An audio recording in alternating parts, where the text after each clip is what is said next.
Hi అండి, MRL varieties అండి. నేను ఈరోజు చూపించే రెసిపీ ఏంటంటే బెండకాయ పులుసు టేస్ట్గా ఏ విధంగా ప్రిపేర్ చేసుకోవాలో నేను చేసి చూపిస్తున్నానండి. బెండకాయ పులుసే కదా అనుకోవద్దు, ఒకసారి చూడండి. మా ఛానల్ ఇదే ఫస్ట్ టైం మీరు చూస్తున్నట్లయితే అందరూ కూడా తప్పనిసరిగా సబ్స్క్రైబ్ చేయండి. నాకు కామెంట్స్ ఏమన్నా ఉంటే తెలియజేయండి. నేను ఫస్ట్ బెండకాయలు, ఉల్లిపాయలు, పచ్చిమిర్చి బాగా కడిగి శుభ్రంగా కట్ చేసుకున్నానండి. ఈ విధంగా కట్ చేసుకున్న బెండకాయలు, ఉల్లిపాయలు 4 కట్ చేశాను. ఒక 6 పచ్చిమిర్చి, ఒక అర కేజీ బెండకాయలు శుభ్రంగా కడిగి ఈ విధంగా ఒక గిన్నెలోకి కట్ చేసి పెట్టుకున్నానండి. 3 కలిపేసి కట్ చేసి కలిపేసానండి.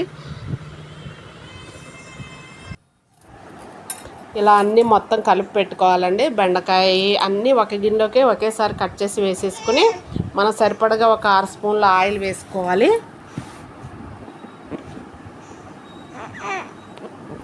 అంటే ఆయిల్ సరిపడగా వేసుకోవాలి. నేనైతే 2 గట్టిలు వేసాను. ఇది చిన్న స్పూన్తో ఒక 6 స్పూన్లు ఆయిల్ ఉంటుందండి, చిన్న స్పూన్ తోటి.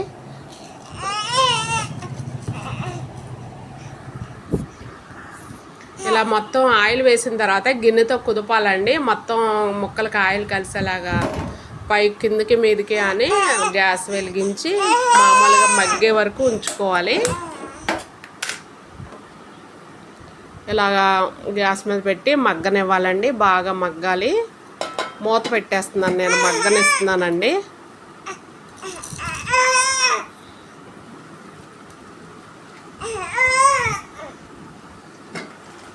ఇలా మగ్గిన తర్వాత దీనిలో మనం కావాల్సినవి ఇప్పుడు వేసుకోవాలి. కొంచెం నేను ఉప్పు వేస్తున్నానండి. కొంచెం మగ్గిన తర్వాత వేసుకోవాలి ఉప్పు. చూడండి ఎలా మగ్గిందో.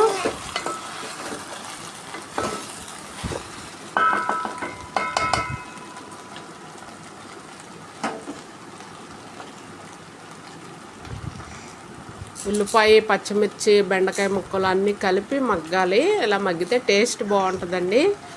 మనం స్పెషల్గా ఉల్లిపాయ వేగిన తర్వాత బెండకాయ వేయనవసరం లేదు. ఇలా కలిపి పెట్టేసుకోవడం వల్ల టేస్ట్ చాలా బాగుంటుంది. ఉల్లిపాయ, పచ్చిమిర్చి 3 కలిసి మగ్గితే బాగుంటుందండి. 2 స్పూన్లు రాళ్ళ ఉప్పు, ఒక అర స్పూను పసుపు వేసాను. 1 స్పూన్ కారం, 2 స్పూన్లు కారం వేస్తున్నానండి నేను సరిపడగా. నేను పావు కేజీకి 3 కాయలు చొప్పున అర కేజీకి 6 పచ్చిమిర్చి కట్ చేసి వేసాను కదా. మామూలు కారం 2 స్పూన్లు వేస్తున్నానండి. మాకు కారం ఘాటుగా ఉంటుంది కాబట్టి 2 స్పూన్లు వేసాను.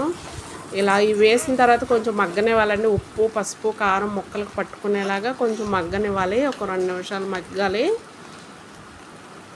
మామూలు గిన్నెతో కదపొచ్చండి. ఇలా కిందికి మీదకి అయ్యేలాగా కదపొచ్చు, గట్టితో కదపొచ్చు. మన గట్టితో ఎక్కువ కదపడం వల్ల బెండకాయ ముక్కలు చితుకుతాయి కాబట్టి మనం గిన్నెతో కుదపటం కిందకి మీదకి అనుకుంటే మంచిదండి. ముక్కలు చితకకుండా ఉంటాయి. నేను చింతపండు, పెద్ద ఉల్లిపాయ సైజు చింతపండు ఇలా నానబెట్టి పులుసు పిసికి పోసేస్తానండి.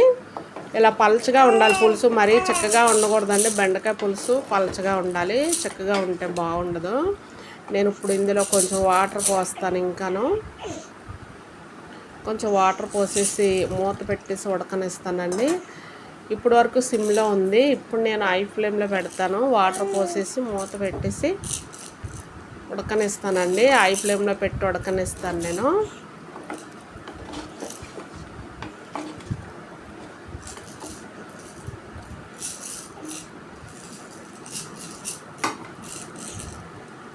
హై ఫ్లేమ్లో పెడుతున్నాను చూడండి. ఇప్పటి వరకు సిమ్లో ఉంది. బెండకాయ పులుసే కదా అనుకోకుండా ఒకసారి ఇలా చేసి చూడండి, చాలా బాగుంటుంది.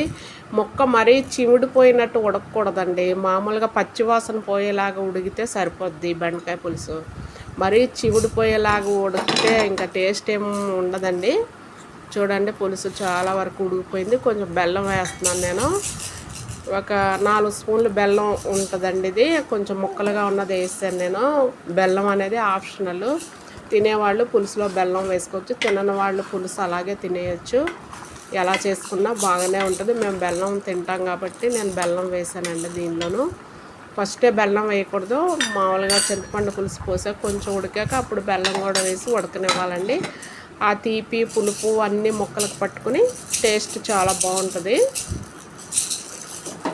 చూడండి చాలా వరకు ఉడికిపోయింది కదా. ఇప్పుడు కొత్తిమీర వేసేస్తున్నాను. కొంచెం కొత్తిమీర వేసాక కూడా కొంచెం ఉడకనివ్వాలండి.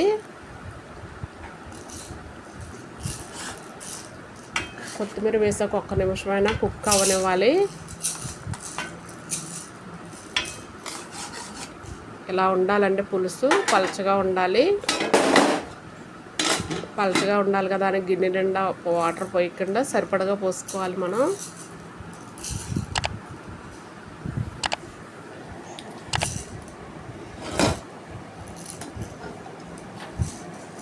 చూడండి పులుసు ఉడికిపోయింది. నేను గిన్నెలోకి తీసేస్తున్నానండి. ఇలా ఉడికితే సరిపోతుంది, మరీ చివిడినట్టు అయిపోకూడదు ముక్కలు. అలా చిముడిపోతే టేస్ట్ ఉండదండి. బెండకాయ పులుసు సమానంగా ఉడకాలి, ముక్కలానే ఉండి పచ్చివాసన పోయేలా ఉడికితే సరిపోతుంది.